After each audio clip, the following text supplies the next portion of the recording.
श्यामा गौ काली होने पर भी उसका दूध उज्जवल और बहुत गुणकारी होता है, यही समझकर सब लोग उसे पीते हैं।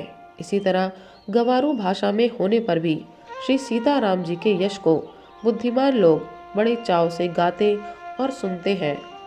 मणि माणिक और मोती की जैसी सुंदर छवि है, वह सांप, पर्वत और हाथी के मस्तक पर वैसी शोभा नहीं पाती। राजा के मुकुट और नवयुवती स्त्री के शरीर को पाकर ही ये सब अधिक शोभा को प्राप्त होते हैं। इसी तरह बुद्धिमान लोग कहते हैं कि सुकवि की कविता भी उत्पन्न और कहीं होती है और शोभा अन्यत्र कहीं पाती है। अर्थात कवि की वाणी से उत्पन्न हुई कविता वहाँ शोभा पाती है जहाँ उसका विचार प्रचार तथा उसमें कथित आदर्श का ग्रहण और अनुसरण होता है। कवि के स्मरण करते ही उसकी भक्ति के कारण सरस्वती जी ब्रह्मलोक को छोड़कर दौड़ी आती है।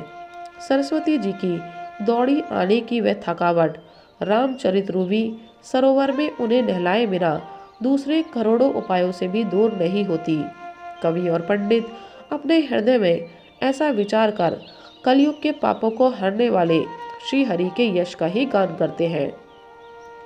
संसारिक मनुष्यों का गुणगान करने से सरस्वती जी सिर धुनकर पछताने लगती है कि मैं क्यों इसके बुलाने पर आई।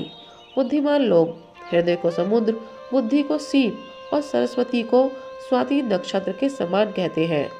इसमें यदि श्रेष्ठ विचार रूपी जल बरसता है तो मुक्तामणि के समान सुंदर कविता होती है। उन कविता रूपी मुक्तामणियों को युक्ति से बेंधकर फिर रामचरित्र रूपी सुंदर तागे में पिरोकर सज्जन लोग अपने निर्मल हृदय में धारण करते हैं, जिससे अत्यंत अनुराग रूपी शोभा होती है। जो कराल कलयुग में जन्मे हैं, जिनकी करनी कौवे के समान है और वेश हंस का सा है, जो वेद मार्ग को छोड़कर कुमार्ग पर चलते हैं, जो कपट की मूर्ति और कलयुग के पापों के भाड़े हैं, जो श्री राम जी के भक्त कहलाकर लोगों को ठगते हैं, जो धन क्रोध और काम के गुलाम हैं और जो धींगा धींगी करने वाले धर्मध्वजी और कपट के धंधों का बोझ ढोने वाले हैं, संसार के ऐसे लोगों में सबसे पहले मेरी गिनती है। यदि मैं अपने सब अवगुणों को कहने लगूं तो कथा बहुत बढ़ जाएगी और मैं पार नहीं पाऊंगा। इससे मैंने बहुत कम अवगुणों का वर्णन किया है, बुद्धिमान लोग थोड़े ही में समझ लेंगे।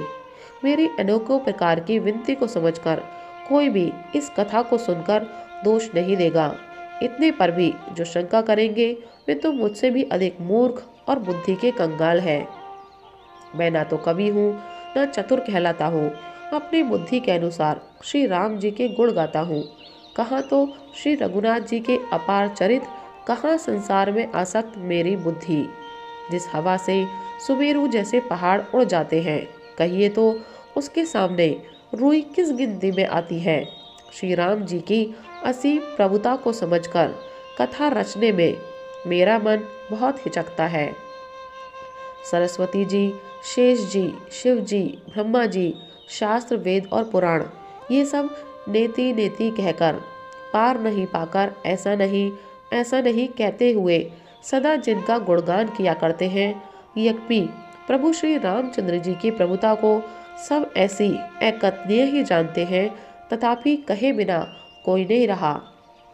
इसमें वेद ने ऐसा कारण बताया है कि भजन का प्रभाव बहुत तरह से कहा गया है, अर्थात भगवान की महिमा का पूरा वर्णन तो कोई कर नहीं सकता, परंतु जिससे जितना मन पड़े उतना भगवान का गुणगान करना चाहिए, क्योंकि भगवान के गुणगान रूपी भजन का प्रभाव बहुत ही अनोखा है।